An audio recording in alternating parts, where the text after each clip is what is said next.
ಧರ್ಮಸ್ಥಳ ಬೋರ್ಡೆ ಪ್ರಕರಣಕ್ಕೆ ಸಂಬಂಧಪಟ್ಟ ಹಾಗೆ ಯಾವಾಗ ಚಿನ್ನಯ್ಯ ಹೈಕೋರ್ಟ್ಗೆ ರಿಟ್ ಅರ್ಜಿಯನ್ನ ಸಲ್ಲಿಸಿದ್ನೋ ಆ ಸಂದರ್ಭದಲ್ಲಿ ಪ್ರಕಾಶ್ ರಾಜ್ ಹೆಸರು ಆ ರಿಟ್ ಅರ್ಜಿಯಲ್ಲಿ ಉಲ್ಲೇಖ ಆಗಿದ್ದು ಸಂಚಲನಕ್ಕೆ ಕಾರಣ ಆಗಿತ್ತು. ಪ್ರಕಾಶ್ ರಾಜ್ ಯಾರು? ಪ್ರಕಾಶ್ ರಾಜ್ ಅವರ ಇನ್ವಾಲ್ವ್ಮೆಂಟ್ ಇದರಲ್ಲಿದೆಯಾ? ಈ ರೀತಿಯಾದಂತಹ ಪ್ರಶ್ನೆಗಳು ಎದ್ದಿದ್ವು. ಯಾಕಂದ್ರೆ ಚಿನ್ನಯ್ಯ ಹೈಕೋರ್ಟ್ಗೆ ಸಲ್ಲಿಸಿದ್ದಂತಹ ರಿಟ್ ಅರ್ಜಿಯಲ್ಲಿ ನಟ ಪ್ರಕಾಶ್ ರಾಜ್ ಅನ್ನುವುದನ್ನ ಉಲ್ಲೇಖ ಮಾಡಿದ್ದ.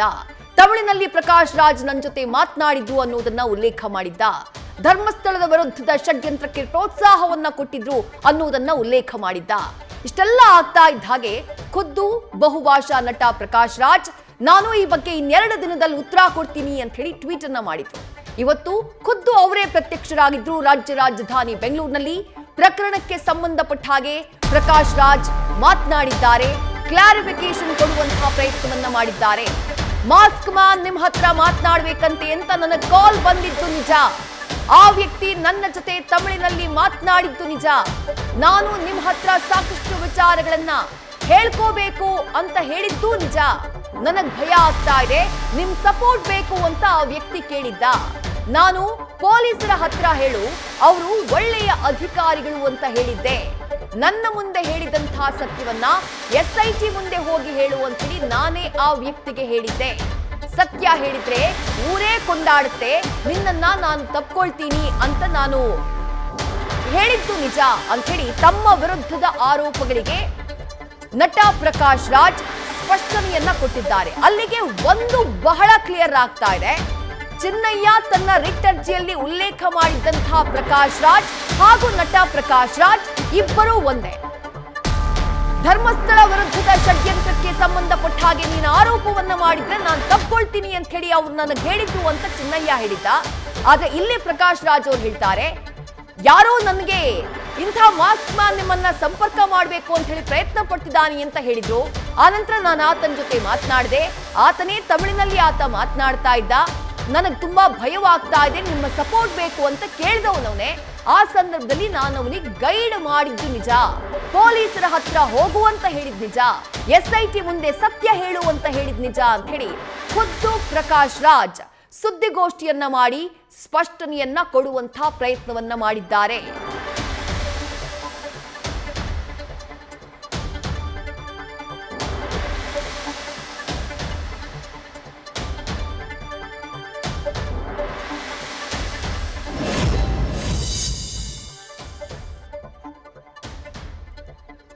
ಧರ್ಮಸ್ಥಳ ಬುರುಡೆ ಪ್ರಕರಣಕ್ಕೆ ಸಂಬಂಧಪಟ್ಟ ಹಾಗೆ ಬಹಳ ಸಂಚಲನವನ್ನ ಕ್ರಿಯೇಟ್ ಮಾಡಿದ್ದು ರಿಟ್ ಅರ್ಜಿ ಚಿನ್ನಯ್ಯ ಏನ್ ಮೊನ್ನೆ ಸಲ್ಲಿಸಿದ್ನು ಹೈಕೋರ್ಟ್ಗೆ. ಆ ನಂತರದಲ್ಲಿ, ಯಾಕಂದ್ರೆ ಆ ರಿಟ್ ಅರ್ಜಿಯಲ್ಲಿ ಆತ ಉಲ್ಲೇಖ ಮಾಡ್ತಾನೆ, ಧರ್ಮಸ್ಥಳದ ವಿರುದ್ಧ 200 ಕೋಟಿಯ ಷಡ್ಯಂತ್ರ ಮಾಡಲಾಗಿದೆ, ಕೇರಳದಿಂದ ಹಣ ಹೂಡಿಕೆ ಮಾಡಲಾಗಿದೆ, ನನಗೆ 50 ಲಕ್ಷ ರೂಪಾಯಿಯ ಆಫರ್ನ ಕೊಟ್ಟಿದ್ರು. ಗಿರೀಶ್ ಮಟ್ಟಣ್ಣವರ್, ಜಯಂತ್, ಮಹೇಶ್ ಶೆಟ್ಟಿ ತಿಮರೋಡಿ, ಹೀಗೆ ಹಲವರ ಹೆಸರನ್ನ ಆತ ಉಲ್ಲೇಖ ಮಾಡಿದ್ದ. ಇದೇ ಸಂದರ್ಭದಲ್ಲಿ ಆತ ಉಲ್ಲೇಖ ಮಾಡಿದಂತಹ ಮತ್ತೊಂದು ಹೆಸರೇ ಬಹುಭಾಷಾ ನಟರಾಗಿರುವಂತಹ ಪ್ರಕಾಶ್ ರೈ ಅವರದ್ದು. ಪ್ರಕಾಶ್ ರೈ ಅವರ ಹೆಸರು ಯಾಕೆ ಉಲ್ಲೇಖ ಆಯ್ತು? ಆತ ಹೇಳ್ತಾನೆ, ಪ್ರಕಾಶ್ ರೈ, ನಟ ಪ್ರಕಾಶ್ ರೈ ನನಗೆ ಕಾಲ್ ಮಾಡಿದ್ರು, ನನ್ನ ಜೊತೆ ಮಾತನಾಡಿದ್ರು. ನೀನು ಧರ್ಮಸ್ಥಳದ ವಿರುದ್ಧ ಆರೋಪವನ್ನ ಮಾಡಿದ್ರೆ, ನೀನು ನಿನ್ ಕೆಲಸದಲ್ಲಿ ಸಕ್ಸಸ್ ಆದ್ರೆ ನಾನ್ ನಿನ್ನನ್ನ ಬಂದು ತಪ್ಕೊಳ್ತೀನಿ ಅನ್ನುವಂತಹ ಮಾತನ್ನ ಹೇಳಿದ್ರು ಅಂತೆಲ್ಲ ಆತ ರಿಟ್ ಅರ್ಜಿಯಲ್ಲಿ ಉಲ್ಲೇಖ ಮಾಡಿದ್ದ. SITಯ ತನಿಖಾ ಪ್ರಗತಿಯ ವರದಿಯನ್ನ ಕೋರಿ ಆತ ಸಲ್ಲಿಸಿದ್ದಂತಹ ರಿಟ್ ಅರ್ಜಿ ಇದು. ಅದಾದ ನಂತರ ನಟ ಪ್ರಕಾಶ್ ರೈ ಅವರ ಬಗ್ಗೆ ಹಲವು ಅನುಮಾನಗಳು ಮೂಡಿತ್ತು. ನಿಜಕ್ಕೂ ಅವರು ಈ ಷಡ್ಯಂತ್ರದಲ್ಲಿ ಭಾಗಿದಾರರ? ಅವರ ಪಾತ್ರ ಏನು? ಚಿನ್ನಯ್ಯನಿಗೂ ಪ್ರಕಾಶ್ ರೈ ಅವರಿಗೂ ಈ ಹಿಂದೆ ಮಾತುಕತೆ ನಡೆದಿದ್ದ ಸತ್ಯಾನ? ಇಂತಹ ಹಲವು ಪ್ರಶ್ನೆಗಳು ಎದ್ದಿದ್ವು. ವೆರಿ ಇಂಟ್ರೆಸ್ಟಿಂಗ್ಲಿ, ಆ ಸುದ್ದಿ ಬಂದ ಕೆಲವೇ ಗಂಟೆಗಳಲ್ಲಿ ಪ್ರಕಾಶ್ ರೈ ಅವರು ತಮ್ಮ ಎಕ್ಸ್ ಖಾತೆಯಲ್ಲಿ ಪೋಸ್ಟ್ ಮಾಡ್ತಾರೆ, ನನ್ನ ಹೆಸರು ಧರ್ಮಸ್ಥಳ ಪ್ರಕರಣಕ್ಕೆ ಸಂಬಂಧಪಟ್ಟ ಹಾಗೆ ಏನ್ ಕೇಳಿ ಬರ್ತಾ ಇದೆ, ಇನ್ನು 2 ದಿನದಲ್ಲಿ ಅದೆಲ್ಲದಕ್ಕೆ ಸಂಬಂಧಪಟ್ಟ ಹಾಗೆ ನಾನು ಕ್ಲಾರಿಟಿಯನ್ನ ಕೊಡ್ತೀನಿ ಅಂತ ಹೇಳ್ತಾರೆ ನಟ ಪ್ರಕಾಶ್ ರೈ. ಇವತ್ತು ಪ್ರತ್ಯಕ್ಷರಾಗಿದ್ದಾರೆ ಮಾಧ್ಯಮದ ಮುಂದೆ. ಕೆಲವೇ ಕ್ಷಣಗಳಲ್ಲಿ ಆ ಬೈಟ್ ನಿಮ್ಮ ಮುಂದೆ ನಾವು ಪ್ಲೇ ಮಾಡ್ತೀವಿ, ಅವ್ರು ಏನ್ ಹೇಳಿದ್ರು ಅನ್ನೋದನ್ನ ನಿಮ್ಮ ಮುಂದಿಡ್ತೀವಿ. ಬಟ್ ಅದಕ್ಕೂ ಮುಂಚೆ ಅವ್ರು ಹೇಳಿದಂತಹ ಪ್ರಮುಖ ಅಂಶಗಳನ್ನ ನಾನು ಉಲ್ಲೇಖ ಮಾಡಲೇಬೇಕು. ಅವ್ರು ಹೇಳ್ತಾರೆ, ನನಗೆ ಈ ರೀತಿಯಾಗಿ ಒಂದು ಕಾಲ್ ಬಂದಿತ್ತು, ಮಾಸ್ಕ್ ಮ್ಯಾನ್ ನಿಮ್ ಜೊತೆ ಮಾತನಾಡಬೇಕು ಅಂತ ಹೇಳಿ ಕಾಲ್ ಮಾಡಿದವ್ರು ಹೇಳಿದ್ರು. ನಾನು ಮಾತನಾಡಿದೆ, ಆತ ನನ್ನ ಜೊತೆ ತಮಿಳಿನಲ್ಲಿ ಮಾತನಾಡ್ದ. ಆ ಸಂದರ್ಭದಲ್ಲಿ ನನಗೆ ನಿಮ್ಮ ಸಪೋರ್ಟ್ ಬೇಕು ಅಂತ ಹೇಳಿ ಆತನೇ ಕೇಳಿದ್ದ. ಆ ಟೈಮ್ನಲ್ಲಿ ನಾನು ಅವನಿಗೆ ನೀನ್ ಏನು ವಿಚಾರಗಳನ್ನ ನನ್ನ ಹತ್ರ ಹೇಳಿದ್ಯೋ SIT ಮುಂದೆಯೂ ಕೂಡ ನೀನದನ್ನ ಹೇಳು, ಧೈರ್ಯವಾಗಿ ಹೇಳು ಅಂತ ನಾನು ಅವ್ನಿಗೆ ಹೇಳಿದ್ ನಿಜ. ನೀನದನ್ನ ಮಾಡಿದ್ರೆ ನಾನು ನಿನ್ನ ತಪ್ಕೊಳ್ತೀನಿ ಅಂತ ನಾನು ಹೇಳಿದ್ ನಿಜ ಅಂತ ಹೇಳಿ ಪ್ರಕಾಶ್ ರೈ ಅವರು ಹೇಳಿದ್ದಾರೆ. ಅಂದ್ರೆ ಅವ್ರು ಹೇಳ್ತಾ ಇರೋದು ಷಡ್ಯಂತ್ರದ ಭಾಗ ನಾನಾಗಿರ್ಲಿಲ್ಲ, ಆತನಾಗೆ ನನ್ನನ್ನ ಸಂಪರ್ಕ ಮಾಡಿದ್ದ. ಆ ಸಂದರ್ಭದಲ್ಲಿ ನಾನು ಒಬ್ಬ ಸಾಮಾಜಿಕ ಹೋರಾಟಗಾರನಾಗಿ ಆತ ಇಂಥದ್ದೊಂದು ಸ್ಟೆಪ್ ತೆಗೆದುಕೊಂಡಾಗ ಅದಕ್ಕೆ ಸಪೋರ್ಟ್ ಮಾಡುವಂತಹ ಕೆಲಸವನ್ನ ನಾನು ಮಾಡಿದ್ದೆ ಅಂತ ಹೇಳಿ ಖುದ್ದು ನಟ ಪ್ರಕಾಶ್ ರಾಜ್ ಒಪ್ಕೊಳ್ಳುವಂತಹ ಕೆಲಸವನ್ನ ಮಾಡಿದ್ದಾರೆ.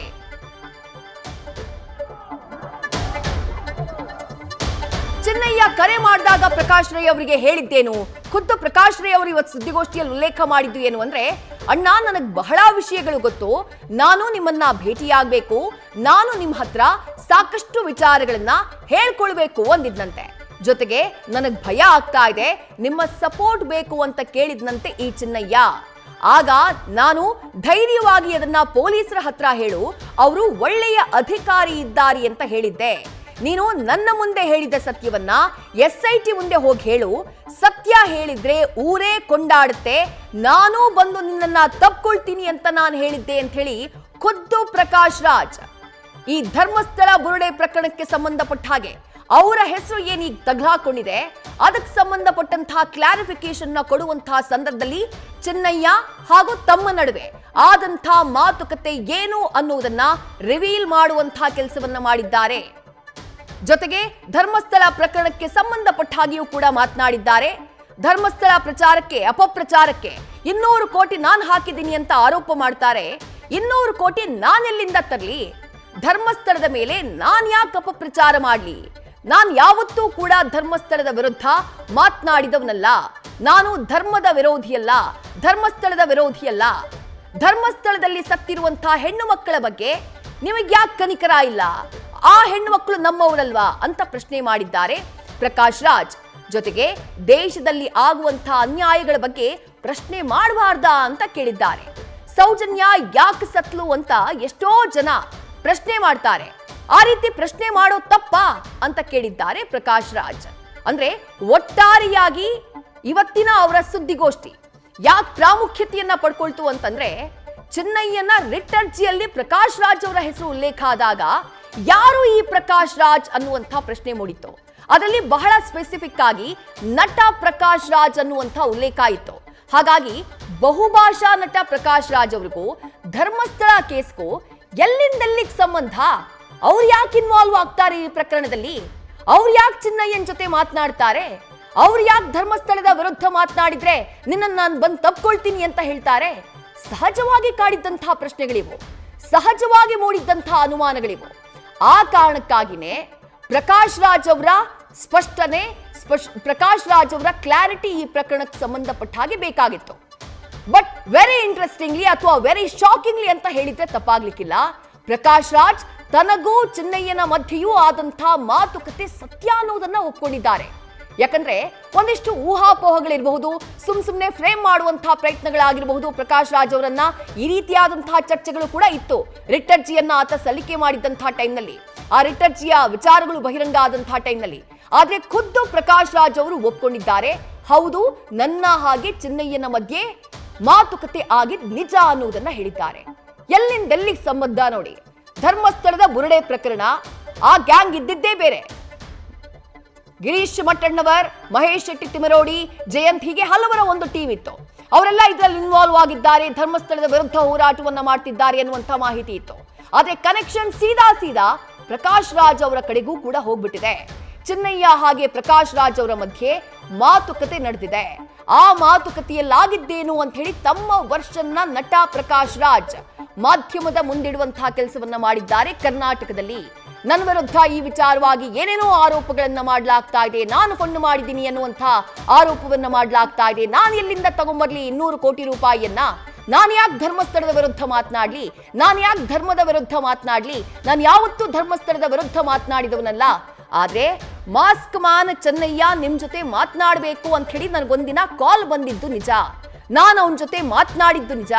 ಆ ಕಾಲ್ ಬಂದಂತಹ ಟೈಮ್ನಲ್ಲಿ ಆತ, ಅಣ್ಣ ನನಗೆ ಬಹಳ ವಿಷಯಗಳು ಗೊತ್ತಿದ್ದಾವೆ ಧರ್ಮಸ್ಥಳಕ್ಕೆ ಸಂಬಂಧಪಟ್ಟ ಹಾಗೆ, ನಾನು ನಿಮ್ಮನ್ನ ಭೇಟಿಯಾಗಬೇಕು, ನಾನು ನಿಮ್ಮ ಹತ್ರ ಸಾಕಷ್ಟು ವಿಚಾರಗಳನ್ನ ಹೇಳ್ಕೊಳ್ಬೇಕು ಅಂತ ಆತ ಹೇಳಿದ್ದು ನಿಜ. ಒಬ್ಬ ಸಾಮಾಜಿಕ ಹೋರಾಟಗಾರನಾಗಿ ನಾನಾಗ ಅವನಿಗೆ ಬೆಂಬಲವನ್ನ ಕೊಟ್ಟಿದ್ದೆ. ಆತ ಮಾತನಾಡುವಂತಹ ಸಂದರ್ಭದಲ್ಲಿ ನನಗೆ ಭಯ ಆಗ್ತಾ ಇದೆ, ನಿಮ್ಮ ಸಪೋರ್ಟ್ ಬೇಕು ಅಂತ ಕೇಳಿದ್ದ. ನಾನು ಧೈರ್ಯವಾಗಿ ಅದನ್ನ ಪೊಲೀಸರ ಮುಂದೆ ಹೇಳು, ಅವರು ಒಳ್ಳೆಯ ಅಧಿಕಾರಿ ಇದ್ದಾರೆ ಅಂತ ನಾನು ಹೇಳಿದ್ದೆ. ನೀನು ನನ್ನ ಮುಂದೆ ಹೇಳಿದಂತಹ ಸತ್ಯವನ್ನ SIT ಮುಂದೆ ಹೋಗಿ ಹೇಳು ಅಂತ ಹೇಳಿ ನಾನೇ ಹೇಳಿದ್ದೆ. ಸತ್ಯ ಹೇಳಿದ್ರೆ ಊರೇ ಕೊಂಡಾಡುತ್ತೆ, ನಾನು ಬಂದು ನಿನ್ನನ್ನ ತಪ್ಕೊಳ್ತೀನಿ ಅಂತ ಹೇಳಿ ನಾನು ಹೇಳಿದ್ದು ನಿಜ. ಹಾಗಂತ ನಾನು ಧರ್ಮಸ್ಥಳದ ವಿರುದ್ಧ ಷಡ್ಯಂತ್ರ ಮಾಡಿರಲಿಲ್ಲ. ಒಬ್ಬ ಸಾಮಾಜಿಕ ಹೋರಾಟಗಾರನಾಗಿ ಇಂಥ ಒಬ್ಬ ವ್ಯಕ್ತಿ ನಾನು ಧರ್ಮಸ್ಥಳದ ವಿರುದ್ಧ ಸತ್ಯ ಹೇಳೋಕ್ ಬಂದಿದ್ದೇನೆ ಅಂತ ಹೇಳಿದಂತಹ ಟೈಮ್ನಲ್ಲಿ ನಾನು ಆತನಿಗೆ ನನ್ನ ನೈತಿಕ ಬೆಂಬಲವನ್ನ ಘೋಷಣೆ ಮಾಡಿದ ನಿಜ ಅನ್ನುವುದನ್ನ ಪ್ರಕಾಶ್ ರಾಜ್ ಒಪ್ಕೊಂಡಿದ್ದಾರೆ.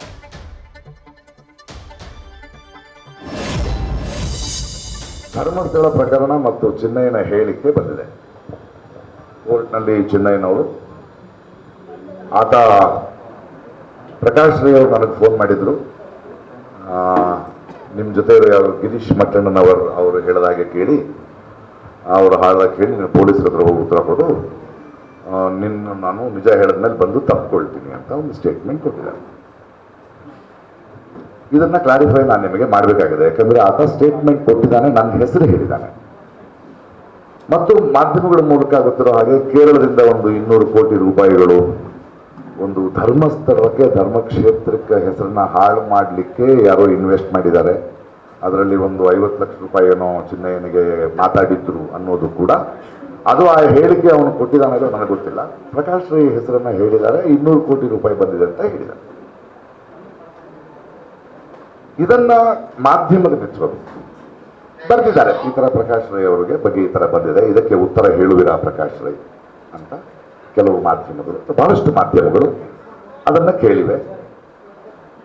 ಇನ್ನೊಂದಷ್ಟು ಮಾಧ್ಯಮಗಳು ಆಗಲೇ ಜಡ್ಜ್ಮೆಂಟ್ ತಗೊಂಡಿದ್ದಾರೆ.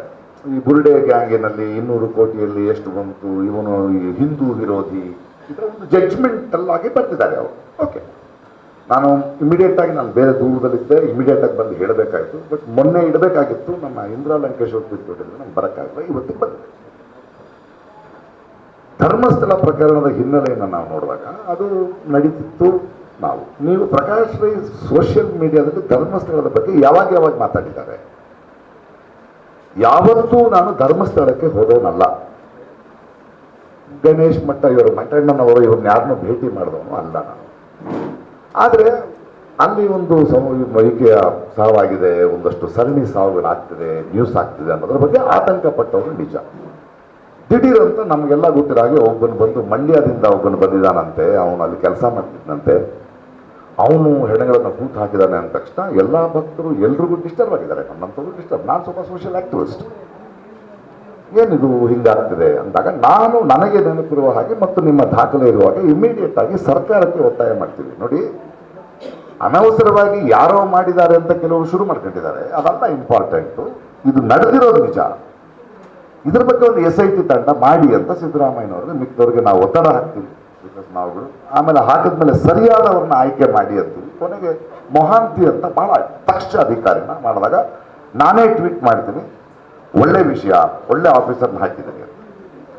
ಹೀಗಿರ್ಬೇಕಾದ್ರೆ ನನಗೆ ಒಂದು ಫೋನ್ ಬರುತ್ತೆ, ಮೊಹಂತಿ ಅವರು ಇನ್ನೂ ಈ ಚಿನ್ನಯ್ಯನ್ನ ಭೇಟಿ ಮಾಡಿಲ್ಲ, ಅವರು ಚಾರ್ಜ್ ತಗೊಂಡಿದ್ದಾರೆ. ನನಗೆ ಒಂದು ಬರುತ್ತೆ, ಗಿರೀಶ್ ಮಟ್ಟಣ್ಣನವರಿಂದ ಫೋನ್ ಬರುತ್ತೆ. ಫೋನ್ ಎತ್ತೀನಿ, ಯಾಕಂದ್ರೆ ನನ್ನ ಫೋನ್ ಬಹಳ ಕಾರಣಗಳಿಗೆ ಬಹಳ ವಿಷಯಗಳಿಗೆ ಕರೀತಾರೆ. ರೈತರ ಹೋರಾಟ ಕರೀತಾರೆ, ಏನು ಇಲ್ಲ ಮಾಸ್ಕ್ ಒಬ್ಬ ವ್ಯಕ್ತಿ ಇದಾನಲ್ಲ, ಮಾಸ್ಕ್ ಅವಾಗಿನ ಮಾಸ್ಕ್ ಇಲ್ಲ, ಒಬ್ಬ ವ್ಯಕ್ತಿ ಇದಾನಲ್ಲ, ಅವ್ನು ನನ್ನ ಜೊತೆ ಇದ್ದಾನೆ, ನಿಮ್ಮ ಜೊತೆ ಮಾತಾಡಬೇಕಂತೆ. ಹೇಗಿರ್ಬೋದು, ನನಗೆ ನಡೀತಾ ಇದೆ. ನೇರವಾಗಿ ನನಗೆ ಒಂದು ಎವಿಡೆನ್ಸ್ ಬರ್ತಾ ಇದೆ, ಕೊಡಿ ಫೋನು, ತಮಿಳ್ನಲ್ಲಿ ಮಾತಾಡೋಣ. ಅರೆ ಇವರು ನಮ್ಮ ಮಂಡ್ಯದವರು ಅಂತ ಇದ್ರಲ್ಲ, ಬಿಂಬಿಸಿದ್ರು, ತಮಿಳ್ನಲ್ಲಿ ಕೇಳಿಸ್ಕೊಂಡೆ. ಏನಪ್ಪ ಅಂದು, ನಾವು ಉಂಗಳೇ ಪಾಕನೋ, ನನ್ನ ಯಾಕಪ್ಪ ನೋಡ್ಬೇಕು, ಏನು ಗೊತ್ತು ನನಗೆ ಇಷ್ಟು. ಹಾಗೆ SIT ಫಾರ್ಮ್ ಮಾಡಿದ್ದಾರೆ, ಹೋಗು ಸರ್, ಧೈರ್ಯ ಇಲ್ಲ ನನಗೆ. ನೋಡಪ್ಪ, ನನ್ನನ್ನು ಮೀಟ್ ಮಾಡೋದಲ್ಲ ಬೇಡ, ನಿನಗೇನಾದ್ರು ಹೇಳ್ಬೇಕಾದ್ರೆ ನೀನು ರೆಕಾರ್ಡ್ ಮಾಡಿ ವಾಯ್ಸ್ ಕಳಿಸು, ನಾನು ಈಸ್ಕೈ. ಇಮಿಡಿಯೇಟಾಗಿ ರೆಕಾರ್ಡೆಡ್ ವಾಯ್ಸ್ನಲ್ಲಿ ಏನೇನೋ ಬಡಬಡಿಸ್ದ. ನಾನು ನನ್ನ ಲಾಯರ್ಗೆ ಫೋನ್ ಮಾಡಿದೆ, ನೋಡಿ ಇಡೀ ದೇಶದಲ್ಲಿ ಮಾಧ್ಯಮಕ್ಕೆ ಯಾರಿಗೂ ಏನೂ ಗೊತ್ತಿಲ್ಲ, ನನಗೆ ನೇರವಾಗಿ ಫೋನ್ ಬಂದಿದೆ, ನಾವೇನು ಮಾಡಬೇಕೀಗ? ಇಮ್ಮಿಡಿಯೇಟಾಗಿ ನಾನು ಆ ದಿನವೇ ಇವ್ರಿಗೆ ಫೋನ್ ಮಾಡಿದೆ, ನಮ್ಮ ಮೊಹಂತಿ ಅವರಿಗೆ. ಮೊಹಂತಿ ಸರ್, ಇದು ಫಾರ್ವರ್ಡು ಈ ಥರ ಇದೆ, ನಾನು ನಿಮ್ಮನ್ನು ಭೇಟಿ ಮಾಡಕ್ಕೆ ಬರ್ತಾ ಇದ್ದೀನಿ ಅಂತ ನೇರವಾಗಿ ಅಪಾಯಿಂಟ್ ತೊಗೊಂಡು ಬಂದು, ನೀವು ಮಂಡ್ಯದವರ ತಮಿಳು ಮಾತಾಡ್ತಾರೆ, ಅದು ಯಾವ ಭಾಷೆ ಪ್ರಕಾಶ್, ನೀವು ಹಲವು ಭಾಷೆ ಮಾತಾಡ್ತೀರಲ್ಲ, ಅದ್ರ ಜೊತೆ ತೆಲುಗು ಮಿಕ್ಸ್ ಆಗಿದೆ ಸರ್, ಇದು ವಿಷಯ, ನಾನು ನಮ್ಮನ್ನು ಕರೆಸಿ ಮಾತಾಡ್ತೀನಿ, thank you for the information, it is helping me to investigate. ನಾನು ಕೂತ್ಕೊಳ್ತೀನಿ. ಒಂದು ಸ್ವಲ್ಪ ದಿನ ಆದಮೇಲೆ ಕೇಳ್ತೀನಿ, ಏನಾಯಿತು ಸರ್ ಪ್ರಕಾಶ್, ಇನ್ನು ಮೇಲೆ ಆ ಫೋನ್ಗಳು ತಗೋಬೇಡಿ, ನೀವು ಕಳಿಸಿದ್ರಿ, ಆಮೇಲೆ ಕರೆಸಿ ಮಾತಾಡಿದೆ, ಅವನೀಗ ರಿವರ್ಸ್ ಆಗ್ತಿದ್ದಾನೆ. Okay sir, thank you. So ಅವನು ಹೇಳಿರೋದು ಕರೆಕ್ಟು, ಅವನು ನನಗೆ ಫೋನ್ ಮಾಡಿದ್ದು ಕರೆಕ್ಟು. ಆದರೆ ಒಬ್ಬ ಪ್ರಜೆಯಾಗಿ ನಾನು ಇಮಿಡಿಯೇಟ್ ಆಗಿ ಇವರೇ ಮಾಡಿದ್ದಾರೆ ಅಂತ ಧರ್ಮಸ್ಥಳದ ಆಂದೋಲನಕ್ಕೆ ಹೋಗಲಿಲ್ಲ, ಯಾರ ಜೊತೆ ಕೂತ್ಕೊಳ್ಳಿ. ಯಾಕಂದರೆ ಕೋಟ್ಯಾಂತರ ಭಕ್ತರು ಬರೋ ಸ್ಥಳ ಅದು. ಆ ಪ್ರಕರಣ ಧರ್ಮಸ್ಥಳದಲ್ಲೂ ನಡೀಬಾರ್ದು, ಬಿಡದಿಲ್ಲಿ ನಡೀಬಾರ್ದು, ಬೆಂಗಳೂರಲ್ಲಿ ನಡೀಬಾರ್ದು. ನಮಗೆ ಬೇಕಾಗಿರೋದೇನು, ಸೌಜನ್ಯ ಸತ್ತಿದ್ದಾಳೆ, ಇಷ್ಟು ಹೆಣ್ಮಕ್ಳು ಮಾಡಿದ್ಯಾರು? ಬೇರೆಯವರು ಬೇರೆ ಬೇರೆ ರಾಜಕೀಯ ಉದ್ದೇಶನ ಅವ್ರು ಮಾಡಿದ್ದಾರೆ ಅಂದ್ಕೊಳ್ತೀವಿ, ಅವ್ರು ಮಾತಾಡ್ಕೊಳ್ಳಿ. ನಾನು ಯಾವ ಹೋರಾಟಕ್ಕೂ ಹೋಗಿಲ್ಲ. ಅವನು ಮಾತಾಡಿರೋದ ಸಿನಿಮಾ ಆ್ಯಕ್ಟ್ರು, ತಮಿಳವನು ಮಾತಾಡಿದಾನು, ಅವನನ್ನು ಗೊತ್ತಿದ್ದಾರೆ ಅಂತ ಹೇಳ್ಬೋದು. ಅದನ್ನು ನಾನು ಇಮ್ಮಿಡಿಯೇಟ್ ಆಗಿ SIT ತನಿಖೆಗೆ ಕೊಟ್ಟು, ಇದು ಸರ್, ಇದು ವಾಯ್ಸ್ ಸ್ಯಾಂಪಲ್ಸು, ಇದು ಕಳಿಸಿರೋ ವಿಷಯಗಳು ನಮಗೆ ಯಾಕಿದ್ರು. ಯಾಕಂದರೆ ನಾನು ನೋಡಿ, ಈ ದೇಶದ ಪ್ರಜೆ, ನಾನು ಪ್ರಶ್ನಿಸೋ ಹಕ್ಕಿರುತ್ತೆ. ಯಾಕಂದ್ರೆ ನಮಗೊಂದು ಆತ ಯಾವುದನ್ನು ನೋಡ್ಕೊಂಡು ಸುಮ್ಮನೆ ಕೂತ್ಕೊಳ್ಳೋಕ್ಕಾಗಲ್ಲ. ಅದಕ್ಕೆ ಒಂದು ಸರ್ಕಾರ ಇದೆ. ನಮ್ಮ ದೇಶದಲ್ಲಿ ಕೋಟ್ಯಾಂತರ ರೂಪಾಯಿ ಜನರ ದುಡ್ಡನ್ನು ಖರ್ಚು ಮಾಡಿ ಪೊಲೀಸ್ ಅಕಾಡೆಮಿಗಳನ್ನ ಮಾಡಿ ಟ್ರೈನ್ ಮಾಡಿದ್ದೀವಿ ಆಫೀಸರ್ಸ್ನ. ಈಗ ನಮ್ಮ ಮುಂದಿರುವ ಪ್ರಶ್ನೆ ಏನು, SIT ರಿಪೋರ್ಟ್ ಬಂದಿದೆ. ಒಂದು ಏನು ಕೊಟ್ಟಿರ್ಬೋದು, ಚಿನ್ನಯ್ಯ ಅಂತವನು ಬಂದ, ಹಿಂಗೆ ಮಾಡ್ದ, ರಿವರ್ಸ್ ಹೊಡೆದ, ಅವನನ್ನು ಅರೆಸ್ಟ್ ಮಾಡಿ ಹೊರಟಿದ್ದಾರೆ. ಅವನು ಜನರ ಮನೋಭಾವವನ್ನು, ಎಲ್ಲ ಪತ್ರಕರ್ತರನ್ನು, ಟ್ಯಾಕ್ಸ್ ಮನಿಯನ್ನು ಪೊಲೀಸ್ ಡಿಪಾರ್ಟ್ಮೆಂಟಿಗೆ ಚಳ್ಳೆ ತಿಳಿಸಿದ್ದಾನೆ, ಹಾಕ್ಸಿದ್ದಾನೆ. ಅವನ ಮೇಲೆ ಅವ್ರು ನೋಡ್ಕೊಳ್ತಾರೆ. ಆದರೆ ಇನ್ನೊಂದು ರಿಪೋರ್ಟ್ ಬಂದಿದೆ SITಯಿಂದ, for women's commission RTI act ತೆಗೆದಿದ್ದಾರೆ. 30 ಹೆಣಗಳಿಗೆ ತಾಳೆ ಆಗ್ತಾ ಇಲ್ಲ ಬರೆಯಲು. ಇನ್ನೊಂದು ರಿಪೋರ್ಟ್ ಕೊಟ್ಟಿದ್ದಾರೆ, 417 ಸಾವುಗಳು ನಡೆದಿವೆ, ಒಂದು ಬಾಲಕಿಯ ಸಾವು ನಡೆದಿದೆ. ನಮಗೇನು ಬೇಕು, ಯಾರು ಮಾಡಿರೋದು? ಇದು ಹೀಗಿರಬೇಕಾದ್ರೆ ಅದಕ್ಕೆ ನಾನು ಉತ್ತರ ಕೊಡಬೇಕು. ಈ ಎರಡನೇ ಪ್ರಶ್ನೆಗಳಿದೆಯಲ್ಲ, ಬುರುಡೆ ಗ್ಯಾಂಗು, ಏನು ಉದ್ದೇಶದಿಂದ ಹಿಂಗೆ ನೀವು ಆ್ಯಂಟಿ ಹಿಂದೂ ಅಂತೀರಿ ಅಂತ ನನಗೆ ಗೊತ್ತಿಲ್ಲ. ಸತ್ತಿರೋದು ನಮ್ಮ ಹಿಂದೂ ಹೆಣ್ಮಕ್ಳೇ. ನಾವು ಅದನ್ನು ಕಂಡು ಹಿಡಿಬೇಕಾ? ಈ ಪ್ರಶ್ನೆ ಕೇಳಿದವನು ಆ್ಯಂಟಿ ಹಿಂದೂ ಅನ್ಬೇಕಾ? ಇಲ್ಲಿ ಧರ್ಮ ಏನು ಬಂತು? ಒಬ್ಬರು ಬರೀತಾರೆ, ಪ್ರಕಾಶ್ ರೈ ಅವರದು ದ್ವಂದ್ವ ಮನೋಭಾವ, ಅವರು ಧರ್ಮವನ್ನು ಒಪ್ಪಲ್ಲ, ಯಾವ ಧರ್ಮವನ್ನು ಒಪ್ಪಲ್ಲ, ಆದರೆ ಅವರು ಹೆಂಡತಿ ಪೂಜೆ ಮಾಡ್ತಾರೆ. ಅವ್ರಿಗೆ ಹೇಳಬೇಕು, ದ್ವಂದ್ವ ಅದಲ್ಲ. ನನಗೆ ನಂಬಿಕೆ ಇಲ್ಲದಿದ್ರು ನನ್ನ ಹೆಂಡತಿ ನಂಬಿಕೆ ಮೇಲೆ ನನಗೆ ನಂಬಿಕೆ ಇದೆ, ಅವರನ್ನು ಗೌರವಿಸ್ತೀನಿ. ನಾನು ಮೂಕಾಂಬಿಕೆ ಟೆಂಪಲ್ಗೆ ಹೋಗ್ತೀನಿ, ಅವ್ರು ಹೋಮ ಮಾಡಿದ್ರೆ ನೀವು ಚೆನ್ನಾಗಿರ್ಬೇಕು, ಮಗು ಚೆನ್ನಾಗಿರ್ಬೇಕು ಅಂತ ಮಾಡ್ತೀನಿ. ನಾನು ಜಗಳ ಆಡಲ್ಲ ಅಲ್ಲಿ, ನನಗಿಲ್ಲ ಅಷ್ಟೇ. ಶಿರ್ಡಿಗೆ ಹೋಗ್ತೀನಿ, ನಮ್ಮ ಗೆಳೆಯರಿದ್ದಾರೆ ದಕ್ಷಿಣ ಕನ್ನಡದಲ್ಲಿ, ಕೋಟ್ಯಾಧೀಶರಿದ್ದಾರೆ. ಒಬ್ಬರು ದೇವಸ್ಥಾನದ ಇದು ಮಾಡಿಸ್ತಾರೆ, 1 ಕೋಟಿ ರೂಪಾಯಿ ಖರ್ಚು ಮಾಡಿದ್ರು ಮೊನ್ನೆ. ಅದರಲ್ಲಿ ಅವ್ರಿಗೆ ಮನಃಶಾಂತಿ ಇದೆ. ನನಗೆ 1 ಕೋಟಿ ರೂಪಾಯಿನ ರಂಗಭೂಮಿ, ಕೆಲವರು ಫೀಸು, ಕೆಲವರು ಮನೆ ಕಟ್ಟೋದಕ್ಕೆ ಯೂಸ್ ಮಾಡ್ತಾರೆ. ಅದ್ರಲ್ಲಿ ನನಗೆ ಮನಃಶಾಂತಿ ಇದೆ. ಅವರವರ ಭಾವಕ್ಕೆ, ಅವರವರ ಭಕ್ತಿಗೆ ಇಲ್ಲಿ ಜಗಳ ಏನು ಬಂತು? ಅದು ಸರಿ, ಇದು ಸರಿ. ನಾನೇನು ಹೇಳ್ತಿದ್ದೀನಿ ಅಂದರೆ, ಚಿನ್ನಯ್ಯನ ಹೇಳಿಕೆ ಏನು ನಿಜ ನಿಮಗೆ ಹೇಳಿದ್ದೀನಿ. ಬಟ್ ಈ ತಿರುಚೋ ಮಾಧ್ಯಮಗಳಿಗೆಲ್ಲ ಬುರುಡೆ, ಇವನು ದ್ವಂದ್ವಾರ್ಥ, ಅದಕ್ಕೂ ಇದಕ್ಕೂ ಏನು ಸಂಬಂಧ? ಡಿಮಾನಿಟೈಸೇಷನ್ ಬಗ್ಗೆ ಕೇಳಿದ್ರೆ ಆ್ಯಂಟಿ ಹಿಂದೂ ಅಂತಾರೆ, ಯಾಕ್ರಿ ಡಿಲಿಮಿಟೇಷನ್ ಅಂದರೆ ಆ್ಯಂಟಿ ಹಿಂದೂ ಅಂತಾರೆ. ಪೆಟ್ರೋಲ್ ಬೆಲೆ ಜಾಸ್ತಿ ಆಯಿತು, ಸರ್ಕಾರಗಳ ಏನು ಹೇಳ್ತಾರೆ, ಯಾಕಿದು? ಅಂದರೆ ನಾನು ಒಂದು ಸರ್ಕಾರವನ್ನು ವಿಚಾರ ಪ್ರಶ್ನೆ ಮಾಡ್ತಿದ್ದೀನಿ ಅಂತಾನ? ಹಿಂದೂ ಧರ್ಮ ಎಲ್ರಿಗೂ ರೀ, ನಮಗೇನು ಬೇಕು? ನಮಗಿಲ್ಲ. ನಾನು ದೇವಸ್ಥಾನಕ್ಕೆ ಹೋಗಲ್ಲ, ನನಗೆ ದೇವ್ರ ಬಗ್ಗೆ, ನನಗೆ ಮನುಷ್ಯರು ಮುಖ್ಯ. ಕಷ್ಟ ಅಂದರೆ ಇನ್ನೊಬ್ಬ ಮನುಷ್ಯ ಆಗ್ತಾನೆ ಅಂತ ನನ್ನ ಹೆಂಡತಿ ನಂಬ್ತಾರೆ, ಗೆಳೆಯರು ನಂಬ್ತಾರೆ. ಬಟ್ ನೀವು ಇದನ್ನು ಪ್ರಕಾಶ ಹೀಗೆ ಯಾಕೆ ಯೋಚನೆ ಮಾಡ್ತೀರಿ? ಹೀಗೆ ಯಾಕೆ ಬಿಂಬಿಸಲು ಪ್ರಯತ್ನ ಮಾಡ್ತೀರಿ? ಭಾರತೀಯ ಜನತಾ ಪಾರ್ಟಿ ಅಂತ ಒಂದು ಪಕ್ಷ ಇದ್ರೆ ಅದೊಂದು ಪೊಲಿಟಿಕಲ್ ಪಕ್ಷ ಅಷ್ಟೇ. ಅದರಲ್ಲಿ ಬರೀ ಅದನ್ನ ಪ್ರಶ್ನಿಸಿದ್ರೆ ಆಂಟಿ ಹಿಂದೂ ಅಂದ್ಬಿಟ್ಟು ಧರ್ಮಸ್ಥಳ ಯಾಕೆ, ಒಂದು ನಿಮಿಷ, ಅವ್ರು ಧರ್ಮಸ್ಥಳಕ್ಕೆ ಯಾಕೆ ತರ್ತಿದ್ದಾರೆ? ನಾನು ಚಿನ್ನಯ್ಯನ ಹೇಳಿಕೆ ಧರ್ಮಸ್ಥಳಕ್ಕೆ ಅಪಪ್ರಚಾರ ಮಾಡಲು 200 ಕೋಟಿ ರೂಪಾಯಿ ನಾನು ಎಲ್ಲಿ ತಗೊಳ್ಳಿ? ಅಪಪ್ರಚಾರ ಮಾಡಲಿಕ್ಕೆ ಪ್ರಕಾಶ್ ರೈ ಇದ್ದಾನೆ ಅಂದರೆ ಯಾಕೆ ಹೇಳ್ತೀರಿ ಅದನ್ನ? ಅವನು ಸ್ಟೇಟ್ಮೆಂಟ್ ಕೊಟ್ಟಿದ್ದಾನೆ, ಉತ್ತರ ಕೊಟ್ಟಿದ್ದೀವಿ, ಇನ್ನೂ ಗೊತ್ತಿಲ್ಲ, ಕೋರ್ಟ್ನಲ್ಲಿದೆ. ನಾವೇನು ಯೋಚನೆ ಮಾಡಬೇಕು? ಹೆಣಗಳ ಬಗ್ಗೆ ಯೋಚನೆ ಮಾಡಬೇಕು, ಆ ಹೆಣ್ಮಕ್ಳ ಬಗ್ಗೆ ಯೋಚನೆ ಮಾಡಬೇಕು, ಅವ್ರ ಮನೆಯವ್ರ ಬಗ್ಗೆ ಯೋಚನೆ ಮಾಡಬೇಕು. ನಮ್ಮ ಪ್ರಶ್ನೆ ಅದು ಯಾರೇ ಇರಲಿ, ಕೋರ್ಟ್ನಲ್ಲಿದೆ. It is in court, we can take a judge, but we want answers for that. ಇದರ ಕ್ಲಾರಿಟಿ ಇದು ಈ ಕ್ಲಾರಿಟಿ ಇರಬೇಕಾದ್ರೆ ಆ ಕ್ಲಾರಿಟಿ ತೆಗಿಸ್ತಿರೋ ಆ ಮಾಧ್ಯಮದವರೆಗೂ ಹೇಳ್ತಾ ಇದ್ದೀನಿ, ದಯವಿಟ್ಟು ಅರ್ಥ ಮಾಡ್ಬೇಡಿ ನಾನು ಹೇಳ್ತಿರೋದು ನೋವು. ಆ ಮಾಧ್ಯಮದವ್ರಿಗೆ ಜನರಿಗೆ ಯಾಕೆ ತಪ್ಪದಾರಿಗೆ ಹೇಳ್ಕೊಂಡು ಹೋಗ್ತಿದ್ದೀನಿ. ನಾನು ಧರ್ಮಸ್ಥಳದಿಂದ ನಾನು ಯಾಕಿರ್ಲಿ ಅಲ್ಲಿ ಹೋಗೇ ಇಲ್ಲ. ನಾನು ಒಂದೇ ಒಂದು ಸಲ ವೀರೇಂದ್ರ ಹೆಗ್ಗಡೆ ಅವರು ನಾನು ಭೇಟಿ ಮಾಡಿದ ಅದ್ಭುತವಾದ ಮನುಷ್ಯ. ನಾನು ಕರ್ಕೊಂಡೋಗಿದ್ದು ಮಂಗಳೂರಿನಲ್ಲಿ. ಅವರು ತುಂಬ ಬ್ಯೂಟಿಫುಲ್ ಆಗಿ ಮಾತಾಡಿ ಫಲಹಾರ ತಿಂದು ನಿಮ್ಮ ನಟನೆ ಚೆನ್ನಾಗಿದೆ, ಒಳ್ಳೆ ಹೆಸರಿದೆ ನಿಮ್ಗೆ ಅಂತ ಹೇಳಿದ್ರು. ನಮಗೆ ಯಾಕೆ, ನಾವು ಬೇರೆ ಕೆಲಸ ಇಲ್ವಾ? ಬಟ್ ಇವ್ರು ನೋಡಿ ಏನು ಅನ್ಕೊಂಡಿದ್ದಾರೆ, ಅವ್ರು ಇದನ್ನ ಹೆಂಗೆ ತಿರುಚಿ, ಅವರಿಗೆ ಧರ್ಮಸ್ಥಳದ ಮೇಲೆ ಪ್ರೀತಿ ಇಲ್ಲ, ಧರ್ಮದ ಮೇಲೆ ಪ್ರೀತಿ ಇಲ್ಲ, ಇವನನ್ನ ಹಿಂಗೆ ಸಿಗಿಸಿ ಕೆಟ್ಟ ಸಿಗ್ತದೆ. ಅದು ಯಾರಿಗೋಸ್ಕರ ಮಾಡ್ತಿದ್ದಾರೆ ಅವರು? ಅವ್ರಿಗೂ ಉತ್ತರ ಕೊಡಬೇಕು. ನಿಮಗೆ ನೇರವಾದ ಉತ್ತರವನ್ನ ಹೌದು ಅವನು ಫೋನ್ ಮಾಡಿದ್ದ, ಅವನು ಫೋನ್ ಮಾಡಿದ ತಕ್ಷಣ ಮೊಹಾಂತಿ ಅವರಿಗೆ ಕೊಟ್ಟೆ. ಮೊಹಾಂತಿ ಅವ್ರನ್ನ ಕೇಳ್ಬೋದು, SIT ಚೀಫ್ ಇದ್ದಾರೆ ಅವರು. ವೆರಿ ಗುಡ್, ತುಂಬ ಒಳ್ಳೆ, ಅವ್ರು ಕರೆಕ್ಟಾಗಿ ಮಾಡಿರ್ತಾರೆ ಏನು ಮಾಡಿದ್ರು. ಅವ್ರ ಮೇಲೆ ನಂಬಿಕೆ ಇದೆ. ಹಿ ಹಸ್ ಗಿವನ್ ರಿಪೋರ್ಟ್. ನಾವು ಅಲ್ಲಿ ಕಾಯ್ತಾ ಇದ್ದೀವಿ. ಇದನ್ನ ನೇರವಾಗಿ ಕೇಳಿದ ಮಾಧ್ಯಮಕ್ಕೆ ಈ ಉತ್ತರ, ಮತ್ತು ತಿರುಚಿ ಬೇರೆ ಉದ್ದೇಶಕ್ಕೆ, ಅವರಿಗೆ ಧರ್ಮ ಬೇಕಾಗಿಲ್ಲ, ಇನ್ನೊಂದು ಬೇಕಾಗಿಲ್ಲ, ಧರ್ಮಸ್ಥಳ ಬೇಕಾಗಿಲ್ಲ, ಅಲ್ಲಿಗೆ ಬೇಕಾಗಿರೋ ಅನ್ಯಾಯ ಆಗಿರೋದಕ್ಕೆ ನ್ಯಾಯ ಬೇಕಾಗಿಲ್ಲ. ಅವರು ಇದನ್ನ ನನ್ನ ಎಳ್ಕೊಂಡ್ಬಂದು ಚಿನ್ನಯ್ಯ, ಮಟ್ಟಣ್ಣನವರು, ಇವರೆಲ್ಲ ಒಂದು ಬುರುಡೆ ಗ್ಯಾಂಗು, ಇವರು 200 ಕೋಟಿ ತಗೊಂಡಿದ್ದಾರೆ. 200 ಕೋಟಿ ಎಣಸಕ್ ಬರುತ್ತೇನ್ರಿ? ಯಾಕಂದ್ರೆ ಇವರೇ ಕೆಲವು ತಿಂಗಳ ಹಿಂದೆ ಲಾಸ್ಟ್ ಇಯರ್ 100 ಕೋಟಿ ಪೊನ್ಸಿ ಸ್ಕ್ಯಾಮ್ನಲ್ಲಿ ಪ್ರಕಾಶ್ ರೈ ಯಾವುದೋ ಒಂದು ಆ್ಯಡ್ ಮಾಡಿದ್ದಕ್ಕೆ ED ಬಂದರು, 13 ಗಂಟೆ ಕೂತರು, 10 ವರ್ಷದ ಅಕೌಂಟ್ ನೋಡಿದ್ರು, ಏನೂ ಇಲ್ಲ ಅಂತ ಹೋದ್ರು. ಬರೆಯಲ್ಲ, ED ಬಂದು ಅರೆಸ್ಟು ನಾಳೆನೆ ಅರೆಸ್ಟ್. ಅದಾದ ತಕ್ಷಣ ಬೆಟ್ಟಿಂಗ್ ಆ್ಯಪ್ನಲ್ಲಿ ಪ್ರಕಾಶ್ ರೈ ಹೋದೆ. ಏನು ಸ್ವಾಮಿ ಎಲ್ಲಿದೆ ಹೇಳಿ, ಮಾಡಿ ತೋರಿಸಿ, ಮನಿ ಟ್ರಯಲ್ ತೋರಿಸಿ. ಏನೂ ಇಲ್ವಲ್ಲ, ಅಲ್ಲ ಕಂಪ್ಲೇಂಟ್ ಕೊಟ್ಟರೆ ಕರೆದಿದ್ವಿ. ಸರಿ, ಕರೆದಿದ್ರು ಅಂತ ಅಂದರೆ 100 ಕೋಟಿ 150 ಕೋಟಿ, ಈಗ 200 ಕೋಟಿ. ನನಗೆ ಅಭ್ಯಾಸ ಆಗ್ಬಿಡ್ತದೆ. ನೆಕ್ಸ್ಟ್ ಟೈಮ್ 500-600 ಕೋಟಿ ಮಾಡಿ ಅಂತ ಅಷ್ಟಾಗ್ತದೆ ಅಲ್ವಾ?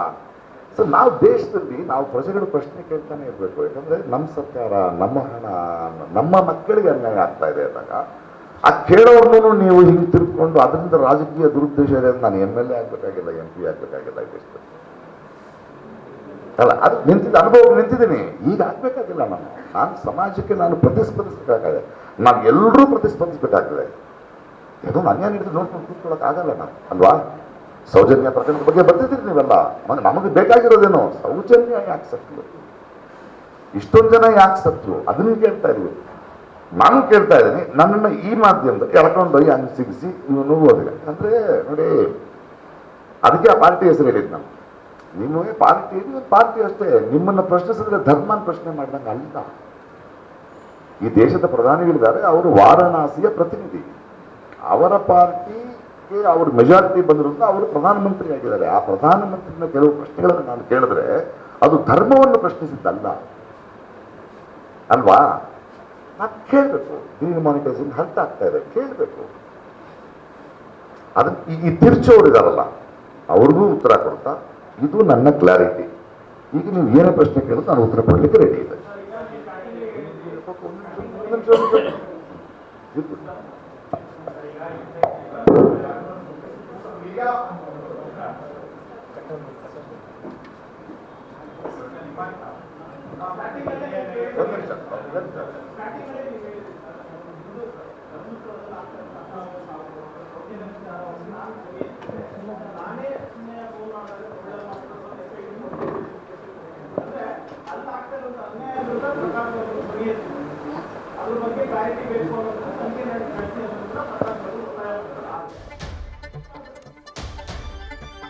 ನಟ ಪ್ರಕಾಶ್ ರಾಜ್ ಅವರು ಕೊಟ್ಟಂತಹ ಸ್ಪಷ್ಟನೆಯಲ್ಲಿ ಒಂದು ಕ್ಲಾರಿಟಿ ಸಿಕ್ಕಿದೆ.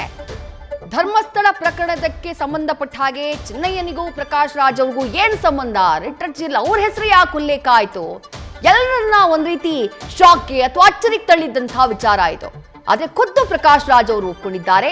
ಗಿರೀಶ್ ಮಟ್ಟಣ್ಣವರ ಮೂಲಕ ನನಗೆ ಕಾಲ್ ಬಂತು. ಆ ಕಾಲ್ ನಲ್ಲಿ ನಾನು ಚಿನ್ನಯ್ಯನ ಜೊತೆ ಮಾತನಾಡಿದೆ. ಚಿನ್ನಯ್ಯ, ನಾನು ನಿಮ್ ಜೊತೆ ತುಂಬಾ ಹೇಳ್ಕೋಬೇಕು, ನಿಮ್ಮನ್ನ ಮೀಟ್ ಆಗ್ಬೇಕು ಅಂತ ಹೇಳಿದ. ನಾನು ನನ್ನನ್ನು ಮೀಟ್ ಆಗೋ ಬದಲು ನೀನು ಹೋಗಿ ಡೈರೆಕ್ಟ್ SIT ಅವ್ರನ್ನ ಮೀಟ್ ಆಗು, SITಯ ಮೊಹಾಂತಿ ಒಳ್ಳೆ ಅಧಿಕಾರಿ ಇದ್ದಾರೆ ಅಂತ ಹೇಳಿ ಆತನಿಗೆ ಅಲ್ಲಿಗೆ ಹೋಗೋದಕ್ಕೆ ಹೇಳಿದೆ. ಜೊತೆಗೆ ನಿನ್ ಸತ್ಯ ಹೇಳಿದ್ರೆ ಊರೇ ಕೊಂಡಾಡುತ್ತೆ, ನಾನೇ ಬಂದು ತಪ್ಕೊಳ್ತೀನಿ ಅಂತ ಹೇಳಿದ್ದು ಕೂಡ ನಿಜಾನೇ. ಅದಾದ ನಂತರ ನಾನೇ ಮೊಹಾಂತಿ ಅವ್ರಿಗೆ ಕಾಲ್ ಮಾಡಿದೆ. ಪ್ರಣಬ್ ಮೊಹಾಂತಿ SITಯ ಮುಖ್ಯಸ್ಥರು ಈ ಪ್ರಕರಣದಲ್ಲಿ. ಅವ್ರಿಗೆ ಕಾಲ್ ಮಾಡಿ ಹೀಗೊಬ್ಬ ವ್ಯಕ್ತಿ ಇದ್ದಾನೆ, ಈ ರೀತಿಯಾಗಿ ಹೇಳ್ತಿದ್ದಾನೆ ಅಂತಂದೆ. ಸರಿ, ನಾನು ಇಮಿಡಿಯೇಟ್ ಕರ್ಸಿ ಮಾತನಾಡ್ತೀನಿ ಅಂತ ಅವ್ರಂದ್ರು. ಅದಾದ್ಮೇಲೆ ಮತ್ತೂ ಒಂದ್ಸಲ ಕಾಲ್ ಮಾಡಿದೆ, ಏನಾಯ್ತು ಅಂತ ಹೇಳಿ. ಆಗ ಮೊಹಾಂತಿ ಅವರೇ ಹೇಳಿದ್ರು, ಇಲ್ಲ ಆತ ಸ್ವಲ್ಪ ರಿವರ್ಸ್ ಹೊಡಿತಿದ್ದಾನೆ ಅಂತ ಹೇಳಿದ್ರು. ಇಷ್ಟೇ ಆಗಿದ್ದು. ಇದು ನನ್ನ ಕ್ಲಾರಿಟಿ. ಅದನ್ನ ಬಿಟ್ರೆ 200 ಕೋಟಿ ತಂದಿದ್ದಾರಂತೆ, ಇನ್ನೊಂದು ಎಲ್ಲಿಂದ ತಗೊಂಬರ್ಲಿ ನಾನು 200 ಕೋಟಿ? ನಾನು ಧರ್ಮಸ್ಥಳದ ವಿರುದ್ಧ ಯಾವತ್ತೂ ಮಾತನಾಡಿದವನಲ್ಲ. ಆವತ್ತು ಚಿನ್ನಯ್ಯ ಬಂದು ಹೇಳಿದಂತಹ ನಂತರದಲ್ಲೂ ಕೂಡ ನಾನು ಧರ್ಮಸ್ಥಳದ ವಿರುದ್ಧ ಮಾತನಾಡಲಿಲ್ಲ. ಏನಿತ್ತೋ ಅದನ್ನ SIT ಮುಂದೆ ಹೋಗಿ ಹೇಳುವಂತಷ್ಟೇ ನಾನು ಆತನಿಗೆ ಹೇಳಿದ್ದು. ನಾನು ಧರ್ಮ ವಿರೋಧಿನೂ ಅಲ್ಲ, ಆದ್ರೆ ಸುಮ್ಮನೆ ನನ್ನ ವಿರುದ್ಧ ಆರೋಪಗಳನ್ನ ಮಾಡಲಾಗ್ತಾ ಇದೆ ಅಂತ ಹೇಳಿ ಸ್ಪಷ್ಟನೆಯನ್ನ ಕೊಡುವಂತಹ ಪ್ರಯತ್ನವನ್ನ ಮಾಡಿದ್ದಾರೆ ನಟ ಪ್ರಕಾಶ್ ರಾಜ್. ಅದು ಒಂದು ಪ್ರಶ್ನೆ ಇತ್ತಲ್ಲ, ಇಮಾಮ್ ಸಾಬಿಗೂ ಗೋಕುಲಾಷ್ಟಮಿಗೂ ಎಲ್ಲಿಂದಲ್ಲಿ ಸಂಬಂಧ ಅಂತ ಹೇಳಿ. ಯಾಕಂದ್ರೆ ಚಿನ್ನಯ್ಯನ ರಿಟ್ ಅರ್ಜಿಯಲ್ಲಿ, ಹೈಕೋರ್ಟ್ಗೆ ಸಲ್ಲಿಕೆಯಾದಂತಹ ರಿಟ್ ಅರ್ಜಿಯಲ್ಲಿ ಪ್ರಕಾಶ್ ರಾಜ್ ಅವರ ಹೆಸರು ಕಾಣಿಸಿದಾಗ ಎಲ್ರಿಗೂ ಮೂಡಿದಂತಹ ಪ್ರಶ್ನೆ ಇದು. ಎಲ್ಲಿ ಚಿನ್ನಯ್ಯ, ಎಲ್ಲಿ ನಟ ಪ್ರಕಾಶ್ ರಾಜ್, ಅವ್ರು ಯಾಕೆ ಇನ್ವಾಲ್ವ್ ಆಗ್ತಾರೆ ಅನ್ನುವಂಥ ಪ್ರಶ್ನೆ ಇತ್ತು. ಆದ್ರೆ ಇನ್ವಾಲ್ವ್ಮೆಂಟ್ ಇದ್ದಿದ್ ನಿಜ. ಅದರ ವರ್ಷನ್ ಏನು, ತಮ್ಮ ವರ್ಷನ್ ಏನು ಅನ್ನೋದನ್ನ ಪ್ರಕಾಶ್ ರಾಜ್ ಹೇಳಿದ್ದಾರೆ. ಸಂಪರ್ಕ ಆಗಿದ್ದು ನಿಜ, ಚಿನ್ನಯ್ಯನ್ ಜೊತೆ ಫೋನ್ ಕಾಲ್ ಅಲ್ಲಿ ಮಾತನಾಡಿದ್ದು ನಿಜ, ಧರ್ಮಸ್ಥಳದ ಕೇಸ್ಗೆ ಸಂಬಂಧಪಟ್ಟ ಹಾಗೆ ಚರ್ಚೆಯನ್ನ ಮಾಡಿದ್ದು ನಿಜ, ಅದೆಲ್ಲವನ್ನ ಒಪ್ಕೊಂಡಿದ್ದಾರೆ. ಆದ್ರೆ ಷಡ್ಯಂತ್ರದ ಭಾಗ ನಾನಾಗಿರ್ಲಿಲ್ಲ, ಅಥವಾ ಏನೋ ಸಂಚು ರೂಪಿಸಬೇಕು ಅನ್ನುವಂತಹ ಕಾರಣಕ್ಕಾಗಿ ಮಾತುಕತೆಯನ್ನ ಮಾಡಿರ್ಲಿಲ್ಲ. ಹಣದ ಆಫರ್ನ ನಾನು ಯಾವತ್ತೂ ಆತನಿಗೆ ಕೊಟ್ಟಿರ್ಲಿಲ್ಲ. ಆತ ನನ್ನ ಸಪೋರ್ಟ್ ಬೇಕು ಅಂತ ಕೇಳಿದಾಗ SITಗೆ ಹೋಗು ಅಂತ ಹೇಳಿ ದಾರಿ ತೋರಿಸುವಂತಹ ಕೆಲಸವನ್ನ ನಾನು ಮಾಡಿದ್ದೀನಿ ಅಂತ ಹೇಳಿ ನಟ ಪ್ರಕಾಶ್ ರಾಜ್ ಸುದ್ದಿಗೋಷ್ಠಿಯ ಮೂಲಕ ಸ್ಪಷ್ಟನೆಯನ್ನ ಕೊಟ್ಟಿದ್ದಾರೆ.